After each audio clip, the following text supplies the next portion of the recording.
Kita mulai ya Bu ya, Pak. Ini langsung. Apa kita aja ya? Ya. Ya, tes kita mulai. Assalamualaikum warahmatullahi wabarakatuh. Alhamdulillahirabbil alamin wal aqibatu lil muttaqin wala udwana illa 'alal zalimin. Asyhadu an la ilaha illallah al malikul haqqul mubin wa asyhadu anna Muhammadar Rasulullah shadiqul wa'dil amin. Allahumma salli wa sallim ala nabiyyina Muhammad wa ala alihi wa sahbihi ajma'in, amma ba'd.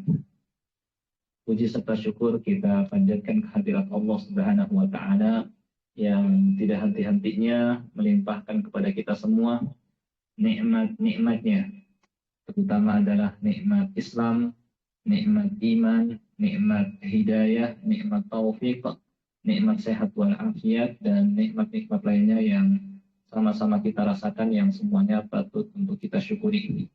Salawat dan salam tidak lupa kita sampaikan kepada Nabi kita, Nabi Muhammad Sallallahu Alaihi Wasallam, kepada keluarganya, para sahabatnya, dan orang-orang yang mengikutinya hingga hari kiamat. Pada kesempatan malam Ahad ini, alhamdulillah kita dapat bertemu kembali untuk menyempatkan hadir di majelis ta'lim atau majelis ilmu yang sifatnya bulanan, yang mana hadir di majelis ilmu atau majelis ta'lim ini memiliki keutamaan yang besar, yang kata Nabi SAW, man salaka tariqa yaltamisu fihi ilma sahalallahu bihi tariqan ilal jannah. Barang siapa yang menempuh sebuah jalan untuk menuntut ilmu syar'i, maka Allah akan permudah jalan baginya ke surga. Yani Allah Subhanahu wa Ta'ala akan mempermudah baginya menuju surga Allah Subhanahu wa Ta'ala. Karena di majelis ilmu atau di majelis ta'lim akan diterangkan jalan-jalan yang menuju kepada keridhaan Allah Subhanahu wa Ta'ala dan ke surganya. Juga dengan keinginan kita untuk mempelajari agama dan mengamalkannya merupakan tanda bahwa Allah Subhanahu wa Ta'ala menginginkan kebaikan dan kebahagiaan untuk kita. Rasulullah Shallallahu Alaihi Wasallam bersabda, "Man yuridillahu bihi khaira yufaqihu fid din." Barang siapa yang Allah inginkan kebaikan untuknya, kebahagiaan untuknya. Maksudnya Allah inginkan orang ini dapatkan kebahagiaan, keberuntungan, ya, kebahagiaan. Maka Allah jadikan orang itu paham terhadap agama, ya. Allah jadikan orang itu mengerti agama. Dan paham atau mengerti agama kan nggak bisa langsung seorang langsung ngerti agama, tapi butuh proses, ya. Prosesnya itulah dengan kita diantaranya hadir di majelis ilmu atau majelis ta'lim. Terus terang, saya perhatikan lingkungan ini beda dengan lingkungan-lingkungan yang lain. Yang kalau saya lihat, ya, mereka jarang mengadakan seperti ini. Ya, terkadang ngumpulnya cuma sekedar apa? Sekedar memang bagus juga ada rapat. Tapi kalau hanya membahas dunia saja, ya kurang utama. Kenapa enggak disisipi atau disela-selahi yang namanya tausiah meskipun sebentar? Karena Nabi Shallallahu Alaihi Wasallam pernah menerangkan bahwa siapa saja yang berada di satu majelis, forum, tempat berkumpul, di situ dia tidak mengingat Allah, ya, tidak berzikir kepada Allah, maka akan menjadi penyesalan nanti pada hari kiamat. Kenapa enggak saya sempatkan ketika saya sedang duduk-duduk, ketika saya sedang berkumpul, ya, disempatkan zikrullah, ya, belajar agama, diingatkan kita kepada Allah Subhanahu wa Ta'ala. Kenapa gitu, ya? Akan jadi penyesalan.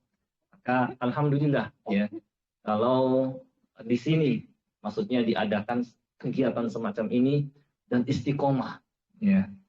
Ya, ini menunjukkan insya Allah lingkungan ini lingkungan yang mendapatkan keberkahan dari Allah Subhanahu wa taala. Ya amin amin ya rabbal alamin. Baik, Bapak dan Ibu sekalian, pada kesempatan malam ini, kalau yang sebelumnya saya pernah menyampaikan terkait dengan kiat atau cara masuk ke dalam surga tanpa hisab, tanpa azab, alias mudah masuk ke dalam surga ya tanpa ada hambatan dan rintangan. Maka pada kesempatan malam ini saya ingin menyampaikan materi tentang keistimewaan Islam atau keistimewaan agama Islam ya, yang mana dengan kita mempelajarinya kita akan semakin cinta, kita akan semakin bangga ya selaku orang muslim ya, selaku orang muslim kita akan semakin bangga, tidak sampai misalnya malu menampakkan keislaman apalagi minder, naudzubillah min dzalik. Allah Subhanahu wa taala katakan wala tahinu wala tahzanu, jangan lemah, jangan bersedih, wa antumul a'laun, kalianlah yang lebih tinggi sebenarnya, in kuntum mu'minin, kalau kalian orang-orang yang beriman. Rasulullah Shallallahu Alaihi Wasallam juga bersabda, al-Islamu ya'lu wa la yu'la. Islam itu tinggi dan tidak ada yang mengalahkan ketinggiannya. Nah, insya Allah pada kesempatan malam ini kita akan mempelajari kelebihan, ketinggian, keistimewaan agama Islam. Ya. Cuma sebelum saya sampaikan ini materi ini, kira-kira di sini mayoritas Muslim atau ada non-Muslim?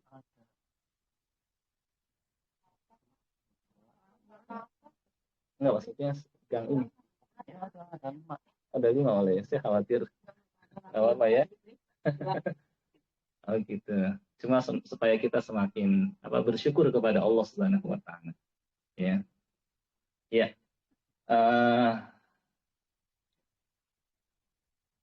Insya Allah materi yang akan kita pelajari membuat kita semakin bangga dan berusaha menjaga keislaman kita. Jangan sampai seperti ada orang yang sampai meninggalkan agama ini hanya karena diiming-imingi oleh dunia, oleh harta, oleh kedudukan. Jangan sampai. Insya Allah materi ini tujuannya untuk itu. Ya, baik. Bapak dan Ibu sekalian, agama kita Islam ya adalah agama yang diridhoi oleh Allah Subhanahu wa taala. Allah berfirman, "Inna dina indallahil Islam." Sesungguhnya agama yang diridhoi ya di sisi Allah adalah Islam. Yang jadi pertanyaan, kan Islam yang Allah Subhanahu wa taala ridhoi. Ya. Berarti ya mafhum atau istilahnya pemahaman kebalikannya, kalau selain Islam tidak Allah Subhanahu wa taala ridhoi, itu pemahaman kebalikannya. Kenapa kok Allah cuma ridho Islam dan tidak ridho dengan agama selain Islam? Ada yang tahu? Jawabnya adalah karena di Islam ya Allah yang disembah. Allah Subhanahu wa taala tidak disekutukan. Sedangkan dalam selain Islam ya Allah disekutukan. Ya. Yang lain malah yang disembah selain Allah Subhanahu wa taala. Padahal Allah tidak ridho demikian. Allah berfirman, "Wala yardha li'ibadihil kufur." Allah tidak ridho hamba-hambanya melakukan kemusyrikan. Allah tidak ridho hamba-hambanya melakukan kekafiran. Ya, makanya Allah ridho Islam karena Allah yang disembah. Sedangkan selainnya, selain Islam, kenapa Allah tidak ridho? Karena Allah disekutukan. Allah tidak ridho kalau dia disekutukan. Dia yang telah menciptakan kita, dia yang telah memberikan kepada kita rezeki, dia yang telah mengaruniakan berbagai macam kenikmatan, yang disembah malah selainnya, yang disyukuri malah selainnya. Kemudian yang diagungkan malah selainnya. Kita misalnya saya punya uang banyak, ya, kemudian masing-masing saya kasih 1 juta, 1 juta, 1 juta. Ternyata yang diucapkan terima kasih bukannya saya, tapi yang lain. Kira-kira kita gimana? Seperti itu gambarannya. Nah, itulah kenapa Allah tidak ridho. Sama, kita juga sama. Kalau kita sudah memberi, tapi yang ternyata kita tidak disyukuri, ya, orang tidak berterima kasih kepada kita, ya, kita juga nggak suka. Nah, Allah tidak ridho disekutukan. Nah, itu yang pertama. Kemudian juga bahwa Islam adalah agama para nabi. Islam adalah agama para nabi. Rasulullah Shallallahu Alaihi Wasallam pernah bersabda, "Wadinuhum wahid," dan agama mereka, yakni para nabi, adalah satu. Ya, jadi dari Nabi Adam alaihi salam sampai Nabi Muhammad Shallallahu Alaihi Wasallam agamanya sama, Islam. Kalau gitu Nabi Musa agama bukannya orang Yahudi? Jawab, agama beliau Islam. Ya, Nabi Isa alaihissalam juga Muslim, agamanya Islam. Kok begitu Ustadz? Ya, karena arti Islam adalah menyembah hanya kepada Allah dan mengikuti Rasul yang diutus ketika itu. Maka orang-orang yang hidup di zaman Nabi Musa alaihissalam beribadah hanya kepada Allah, beriman kepada Nabi Musa alaihissalam, mereka Muslim di zaman Nabi Musa alaihissalam. Orang-orang Nasrani di zaman Nabi Isa alaihissalam, ketika mereka hanya menyembah kepada Allah dan mengikuti Nabi Isa alaihissalam, ya, mereka adalah Muslim. Tapi setelah datang Nabi Muhammad Sallallahu Alaihi Wasallam, sama kayak orang Yahudi, setelah datang Nabi Isa alaihissalam, mereka nggak beriman kepada Nabi Isa, jadilah mereka kafir. Demikian pula orang Nasrani juga sama. Ketika datang Nabi Muhammad Sallallahu Alaihi Wasallam, nggak beriman kepada beliau, jadilah mereka kafir. Nah itu ya. Karena kenapa? Kok agama para nabi semuanya Islam? Karena dakwah, ajakan mereka sama, menyembah hanya kepada Allah. Allah berfirman, وَلَقَدْ بَعَثْنَا فِي كُلِّ أُمَّةٍ رَسُولًا أَنِ اعْبُدُوا اللَّهَ وَاجْتَنِبُوا الطَّاغُوتَ. Sungguh kami telah mengutus pada setiap umat seorang rasul untuk menyeru kepada umatnya, sembahlah oleh kalian Allah saja dan jauhilah tagut atau sesembahan selain Allah. Nabi Musa alaihissalam ketika melihat kaumnya Bani Israel menyembah patung anak sapi, apa sikap beliau? Beliau marah. Beliau ambil patung tersebut, beliau bakar dan beliau lempar ke laut. Saking para nabi itu marah kalau umatnya nyembah selain Allah. Nabi Isa alaihissalam sampai marah. Nabi Isa ini pernah berkata, Innallaha rabbi wa rabbukum fa'budu. Hada siratum mustaqim, kata Nabi Isa alaihissalam dalam Al-Quran. Sesungguhnya Allah adalah Tuhanku dan Tuhan kalian, sembahlah Dia saja. Inilah jalan yang lurus. Nabi Isa sampai pernah berkata, Innahu mayyushrik billah. Sesungguhnya barang siapa yang menyekutukan sesuatu dengan Allah, faqad harramallahu alaihil jannah. Allah haramkan masuk surga. Wa ma'wahun nar, tempatnya di neraka. Wa ma lidh-dhalimina min ansar. Mudah-mudahan nggak deras ini. Ada sedikit supaya sedikit percikan hujan. Mudah-mudahan bikin nggak ngantuk lah kalau dengan ada percikan berkah. Ya. Gimana? Mau di dalam atau di sini? Mudah-mudahan sih enggak ini ya. Allahumma hawalaina wa la alaina. Allahumma alal akam wa dirab wa butunil awdiyah wa ala habitis syajar. Ya.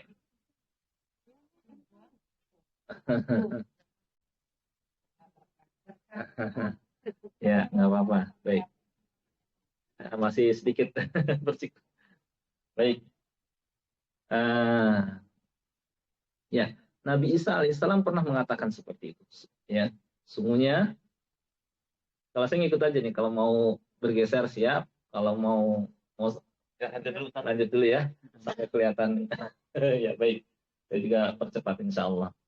Kata Nabi Isa alaihissalam, sungguhnya barang siapa yang menyekutukan Allah dengan sesuatu, maka Allah haramkan masuk surga, tempatnya di neraka, dan orang-orang musyrik gak akan memperoleh penolong pun. Nabi Isa seruannya, Nabi kita, Nabi Muhammad SAW juga ya menyuruh kita umatnya untuk menyembah hanya kepada Allah.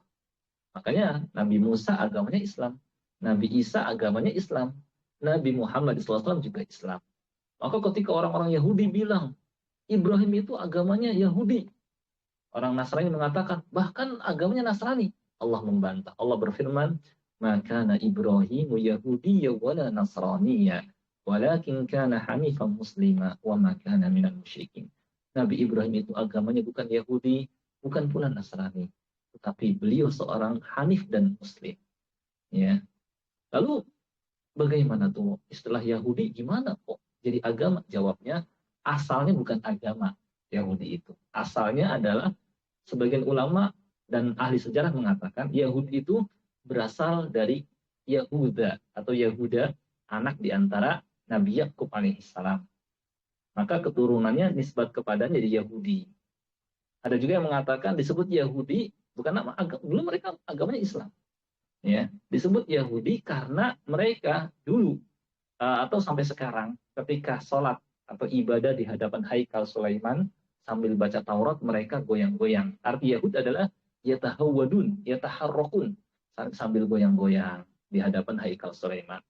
Ada juga yang berpendapat mereka disebut Yahud adalah ketika mereka minta kepada Nabi Musa alaihissalam agar diperlihatkan Allah, dan mereka disambar petir dan mereka mati dan dihidupkan oleh Allah. Mereka mengatakan inna hudna ilaik, nya kami kembali kepadamu. Demikianlah Nasrani dulu bukan nama agama, dulu mereka Islam agamanya. Ya, jadi Nasrani itu ada yang mengatakan nisbat kepada sebuah tempat namanya Nazaret, atau ketika Nabi Isa alaihissalam berkata kepada kaum Hawariyin, man ansari ilallah, siapa yang mau membantu untuk menegakkan agama Allah? Qalal hawariyun, para hawarinya mengatakan nahnu ansarullah, kami adalah pembela agama Allah. Disebutlah mereka Nasrani. Dulu agamanya Islam juga. Ya. Kemudian datang Nabi kita Muhammad SAW pun membawa agama Islam. Karena arti Islam nyembah hanya kepada Allah dan mengikuti Rasul yang diutus ketika itu. Ya, maka kalau manusia keadaannya seperti ini, nyembah hanya kepada Allah dan mengikuti Rasul yang diutus, jadilah dia Muslim. Ya. Nah ini sehingga agama kita adalah agama para nabi.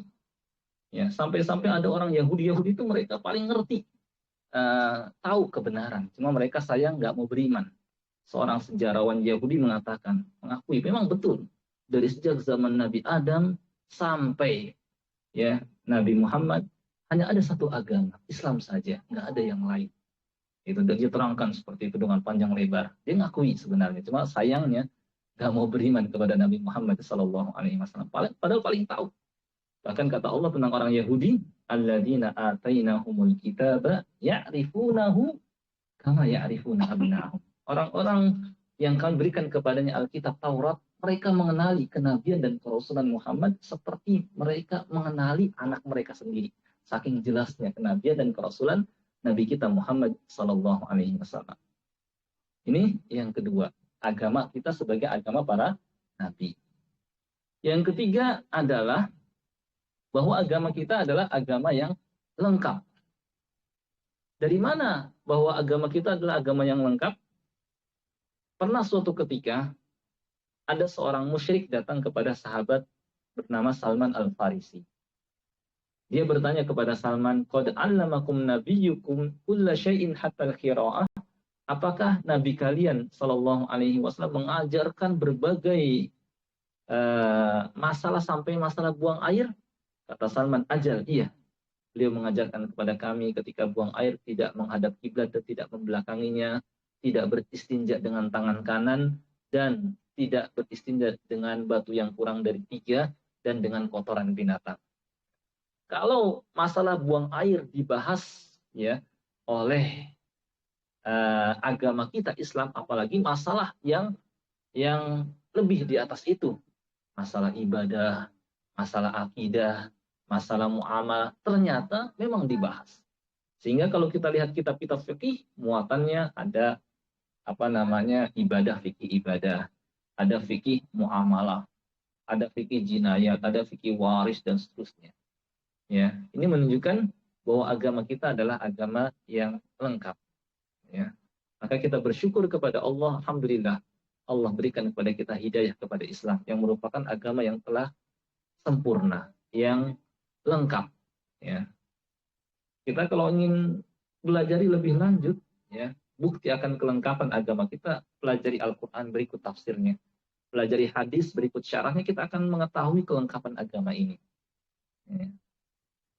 Ini yang ketiga. Yang keempat, bahwa agama kita juga datang untuk membersihkan manusia lahir dan batin. lahir dan batin, luar dan dalam. Ya.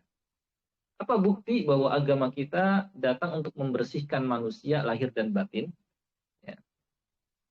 Jawabnya adalah Islam memerintahkan kita untuk membersihkan diri kita dari dosa dan maksiat. Diperintahkan kita beristighfar dan bertobat, yang dengan istighfar dan tobat maka batin kita menjadi bersih. Ini untuk membersihkan batin. Kalau membersihkan luar bagaimana? Islam menyuruh kita untuk bersuci dari hadas kecil dan dari hadas besar dan dari najis. Ya. Ada ayat dalam Al-Quran di surah Al-Baqarah, Allah Subhanahu wa taala berfirman, "Innallaha yuhibbut tawwabina wa yuhibbul mutatahhirin." Sesungguhnya Allah mencintai orang-orang yang bertobat dan mencintai orang-orang yang menyucikan diri. Dengan bertobat, maka batin seseorang menjadi bersih. Dan dengan menyucikan diri atau bersuci, maka lahiriah seseorang menjadi bersih. Sehingga dengan begitu, luar dan dalam menjadi bersih. Ya. Seorang yang bertobat, kata Nabi Shallallahu Alaihi Wasallam, "At-taib minadz-dzambi kaman la dzambalah." Orang yang bertobat dari dosa seperti orang yang tidak punya dosa, sehingga bersih batinnya. Sedangkan untuk luarnya kita diperintahkan bersuci dari hadas kecil dengan berwudu, dari hadas besar dengan mandi, dan kalau ada najis kita diperintahkan membersihkannya. Baik najis itu menimpa badan, baik najis itu menimpa pakaian, maupun menimpa tempat, kita harus bersihkan. Apa contohnya? Contoh, ketika seorang buang air kecil, ya, diperintahkan yang namanya istinja, cebok. Setelah itu apa? Dia pun ketika buang air kecil, jaga pakaiannya jangan sampai terciprat oleh najis. Nabi Shallallahu Alaihi Wasallam bersabda, "Istanzihu minal baul, fa inna ammata adzabil qabri minhu." Jagalah diri kalian dari terkena kencing, karena pada umumnya azab kubur diakibatkan olehnya. Dijaga. Kemudian tempat pun diperintahkan untuk dibersihkan. Jangan sampai setelah buang air kecil tidak disiram. Nah, ini menunjukkan perhatian Islam tertuju kepada badan, dicebok setelah buang air kecil. Pakaian, usahakan jangan sampai terciprat. Yang ketiga, tempat pun harus dibersihkan. Di tengah manusia menyimpang dalam hal ini.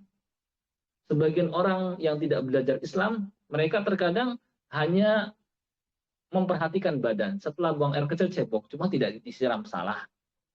Atau orang-orang, ya istilahnya mereka yang tidak beragama, hanya memperhatikan tempat, tempatnya dibersihkan, tempatnya diwangikan, tempatnya dibuat nyaman, senyaman-nyamannya, sehingga kamar mandi seakan menjadi kamar. Ya, dia bisa lama-lama di situ. Ya. Tapi setelah buang air kecil dia tidak cebok. Ini juga salah. Ya. Yang benar adalah Islam. Setelah buang air kecil diperintahkan cebok. Kemudian dijaga pakaian agar tidak terciprat oleh najis, dan diperintahkan dibersihkan najis yang ada di situ. Ya. Kita tidak seperti yang tadi, ya, orang-orang di luar sana yang mereka hanya memperhatikan tempat tapi kebersihan diri tidak diperhatikan.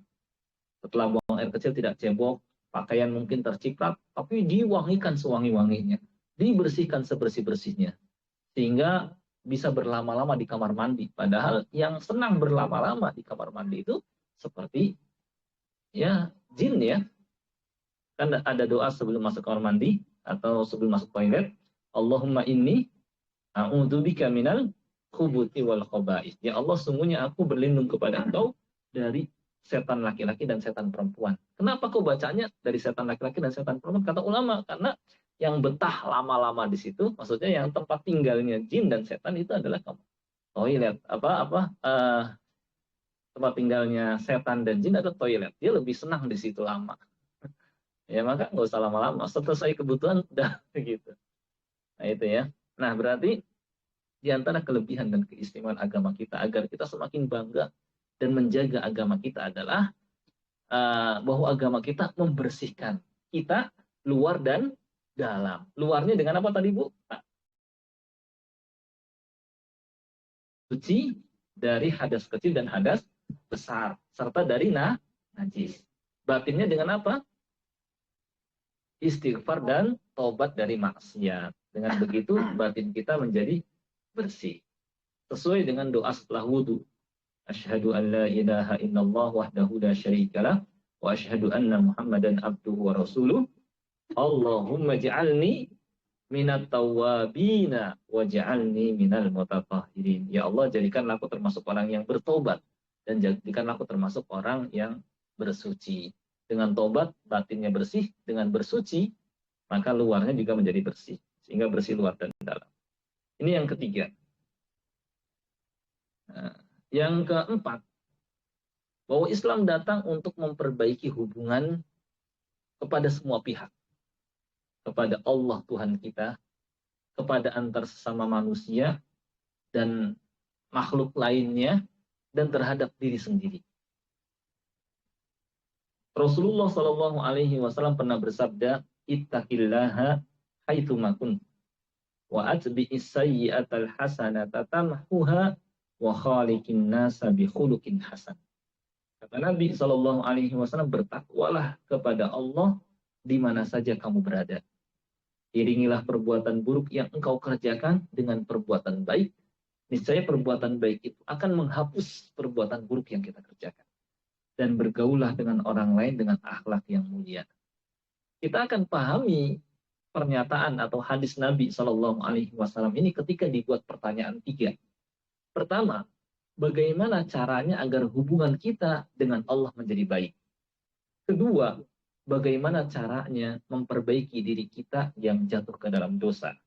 Ketiga, bagaimana caranya agar hubungan kita dengan orang lain jadi baik? Jawabannya di hadis tadi.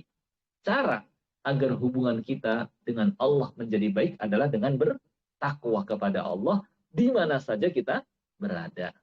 Cara agar diri kita yang sebelumnya dikotori oleh dosa dan maksiat, ya, supaya jadi baik, bersih, adalah dengan mengiringi perbuatan buruk yang kita lakukan dengan perbuatan baik. Niscaya perbuatan baik akan menghapusnya. Dan cara agar hubungan kita dengan orang lain menjadi baik adalah dengan bergaulah dengan manusia dengan akhlak yang baik. Maka Islam datang membawa ini. Jangan nggak cuma memperhatikan antar sesama saja, tapi harus juga diperhatikan antar kita dengan Allah terhadap diri sendiri. Ya.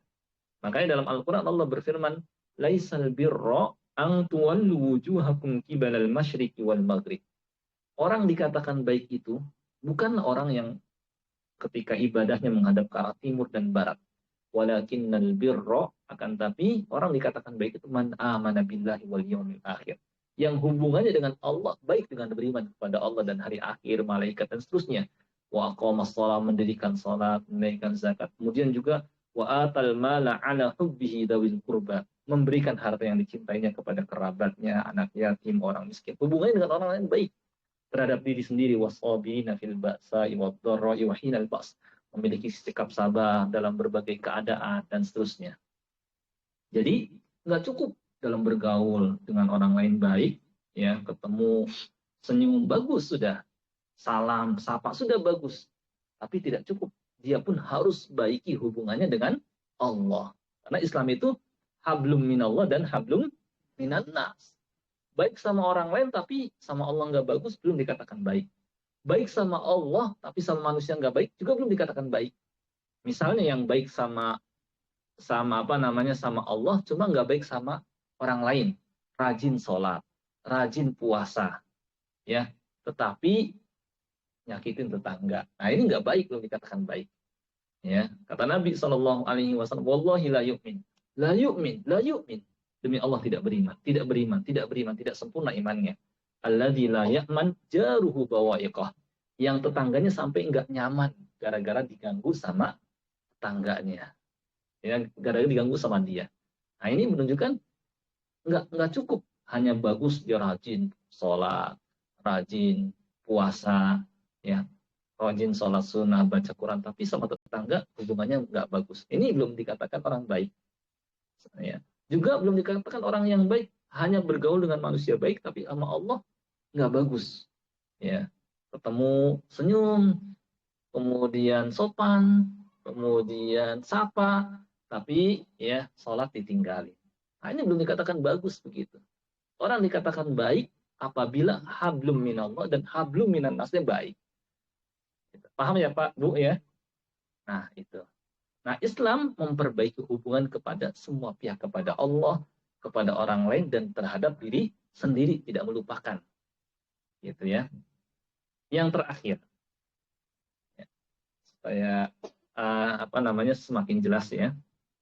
Islam juga adalah agama yang mudah. Ya, Islam adalah agama yang mudah. Kemudahan agama Islam ini dalam semua ajarannya, baik akidahnya maupun syariatnya, baik usulnya maupun furu'nya, baik dasarnya maupun cabangnya. Apa maksud akidahnya mudah? Mudah dicerna. Ya. Apa maksud syariatnya mudah? Mudah diamalkan. Apa bukti akidahnya mudah dicerna? Ya. Coba lihat surah Al-Ikhlas. Ya, di surah Al-Ikhlas kita diperkenalkan tentang Allah Subhanahu wa taala. Kalau ada orang bertanya kepada kita seperti apa sih konsep ketuhanan dalam Islam, kita nggak usah lama-lama mikirnya, nggak usah lama-lama jawabnya. Kul, katakan, huwallahu ahad. Allah Maha Esa. Simple. Allahus samad. Allah adalah Tuhan yang seluruh makhluk bergantung kepadanya. Lam yalid walam yulad. Tidak beranak dan tidak pula diperanakan. Walam yakullahu kufuwan ahad. Dan tidak ada yang sama serupa dengan Allah. Mudah dicerna. Ya, Allah Maha Esa. Tuhan dalam agama kita, Tuhan harus satu. Kenapa kok satu? Iya, karena kalau Tuhan itu banyak atau berbilang, maka perumpamaan seperti dalam satu negara ada banyak presiden. Kira-kira negara itu gimana? Misalnya di negara kita ada, nggak usah banyak-banyak, 5 presiden. Kira-kira gimana tuh negara? Hah? Rakyatnya bingung. Mana kebijakan yang harus dia ikuti? Satu menetapkan begini, yang lain menetapkan begitu. Yang lain lagi beda lagi. Ya, yang ada rakyat bingung, yang mana yang mau ditaati. Demikian pula kalau alam semesta ini ada banyak Tuhan di samping Allah, kata Allah, "Lau kana fihima alihatun illallah la fasadata." Kalau seandainya di langit dan di bumi ada Tuhan-Tuhan yang lain di samping Allah, hancur, nggak akan jalan alam semesta ini. Satu Tuhan mengusulkan matahari jangan dari timur terus terbitnya, kali-kali dari barat. Yang lain dari utara lah, jangan dari barat. Yang lain lagi dari selatan. Yang ada bingung, matahari nggak jalan-jalan, yang ada gelap terus. Itu konsekuensinya. Ya, makanya yang sejalan dengan akal ya agama kita. Ya, kul huwallahu ahad. Ya. Kemudian kalau banyak Tuhan juga, yang satu disembah, yang lain gak disembah, iri. Kok cuma dia doang yang disembah?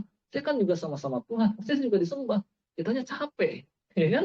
Ini sembah juga, ini sembah. Kalau Tuhannya ada banyak ratusan, capek kitanya. Nah, itu konsekuensinya. Maka bersyukurlah kita kepada Allah, hanya ada satu Tuhan. Allah Subhanahu wa ta'ala. Allahus samad. Allah adalah Tuhan yang seluruh makhluk bergantung, butuh kepadanya. Kenapa kok manusia butuh kepadanya? Karena dia maha kaya. Karena dia maha kuasa, mampu mengabulkan permohonan hamba. Ya, dia maha kaya. Dia yang terus memberikan nikmat kepada seluruh makhluknya. Ya. Kulla yaumin huwa fi sya'n. Setiap hari Allah Subhanahu wa taala penuh dengan kesibukan. Ada yang dia berikan rezeki, ada yang dia hidupkan, ada yang dia tolong, ada yang dia selamatkan, ada yang terus ya semua makhluk diperhatikan oleh Allah Subhanahu wa taala. Dia juga punya sifat la ta'khudhuhu sinatun wa la naum. Dia tidak pernah mengantuk dan juga tidak pernah tidur. Karena kalau Tuhan itu ngantuk atau tidur, yang ada banyak makhluk yang terbengkalai, nggak dapatkan rezeki. Mungkin banyak yang mati. Tapi Allah Subhanahu wa taala Hayyul Qayyum, Maha hidup dan mengurus seluruh makhluknya. Ya. Nah, ini keadaan Tuhan kita. Ya, kata Allah, ya ayyuhan nas, wahai manusia, antumul fuqara'u ilallah. Kalian pada fakir, butuh kepada Allah. Wallahu huwal ghaniyul hamid. Sedangkan Allah Maha Kaya lagi Maha terpuji. Ya. Memang harus begitu Tuhan, harus Maha Kuasa. Innallaha ala kulli syai'in qadir. Juga harus Maha Kaya, Ghani, Maha Kaya. Jangan sampai Tuhan misalnya nggak bisa berbuat apa-apa. Gimana mau menolong, mengabulkan permohonan penyembahnya kalau dia juga nggak bisa berbuat apa-apa. Apalagi lebih lemah daripada penyembahnya. Ya. Tapi banyak manusia yang tidak berpikir, ya, tidak mau menyempatkan untuk berpikir benar nggak selama ini keyakinan mereka. Ya. Padahal kalau kita lihat kisah Nabi Ibrahim alaihissalam, kita dapat ambil pelajaran bagaimana ternyata patung tidak bisa membela diri. Kalau membela diri sendiri nggak bisa, apalagi membela dan menyelamatkan orang lain. Nabi Ibrahim sendiri, patung-patung banyak. Harusnya kan mereka bisa melawan Nabi Ibrahim, meroyokin. Tapi ternyata patung-patung nggak bisa berbuat apa-apa. Dan Nabi pada hancurkan semuanya oleh Nabi Ibrahim alaihissalam. Menunjukkan lemah. Ya. Nah, kalau orang berpikir menggunakan akal sehat, ya tentu nggak akan menyembah patung dan berhala. Ya. Tetapi kok bisa banyak manusia yang seperti itu? Karena tidak mau berpikir. Karena dihias oleh setan. Karena dalam Al-Quran, walaqad dzara'na li jahannama katsiran minal jinni wal ins. Sungguh kami telah persiapkan neraka jahanam untuk kebanyakan jin dan manusia. Lahum qulubun la yafqahuna biha. Mereka punya akal cuma nggak mau dipakai. Walahum a'yunun la yubsiruna biha. Mereka punya mata cuma tidak mau memperhatikan tanda-tanda kekuasaan Allah. Walahum adanun la yasma'una biha. Punya telinga cuma nggak mau dipakai juga ulaika kal an'am. Mereka itu seperti binatang ternak. Tapi anehnya mereka sempatkan berpikir untuk hal-hal yang berat untuk dipikirkan. Sampai mereka bisa membuat yang namanya HP, sampai mereka bisa membuat yang namanya laptop, sampai mereka bisa membuat yang namanya pesawat, bisa terbang. Tapi untuk berpikir yang ringan ini mereka nggak sempatkan. Ini yang disayangkan. Kata Allah, ya'lamuna zahiran minal hayatid dunya wa hum 'anil akhirati hum ghafilun. Mereka pada cerdas dalam urusan dunia, tapi dalam urusan akhirat, tentang ketuhanan, tentang agama, tentang keyakinan, mereka pada lalai, nggak nyempatkan diri. Padahal kalau berpikir sejenak saja mereka akan tahu, ya, mana yang benar dan mana yang batil. Gitu. Ada di India misalnya. Di India, ya, mereka juga banyak yang pintar dalam urusan dunia. Mereka bisa buat bajai, mereka juga bisa membuat barang-barang elektronik. Cuma di antara mereka kok masih ada yang nyembah yang namanya binatang. Di antara mereka ada yang nyembah monyet. Di antara mereka ada yang nyembah sapi. Bahkan ada yang nyembah tikus yang di kita dikejar-kejar, tapi mereka sembah. Padahal ya kalau berpikir sejenak, ini nggak berarti sembah. Kita lebih hebat daripada hewan. Gitu ya. Nah itu keadaan itu kok bisa seperti dia dihias oleh setan. Gitu ya. Nah, akidah kita mudah dicerna dan sejalan dengan akal dan fitrah manusia. Allahus Samad, lam yalid, tidak beranak, walam yulad, juga tidak beranakan, tidak diperanakan. Nah, kalau Tuhan beranak, ya punya istri juga, kemudian anaknya pun harus sama, harus seperti Tuhan, jangan sampai keadaannya seperti manusia. Walam yakullahu kufuwan ahad, dan tidak ada yang setara dengan Tuhan. Kalau banyak yang sama ya udah berarti berarti sembah juga. Maka cuma konsep ini doang yang sejalan dengan akal dan fitrah kita. Maka kalau kita ditanya seperti apa konsep ketuhanan dalam Islam, nggak usah bingung-bingung mikirnya. Jawablah dengan surah Al-Ikhlas. Qul huwallahu ahad, Allahus samad, lam yalid walam yulad walam yakul lahu kufuwan ahad.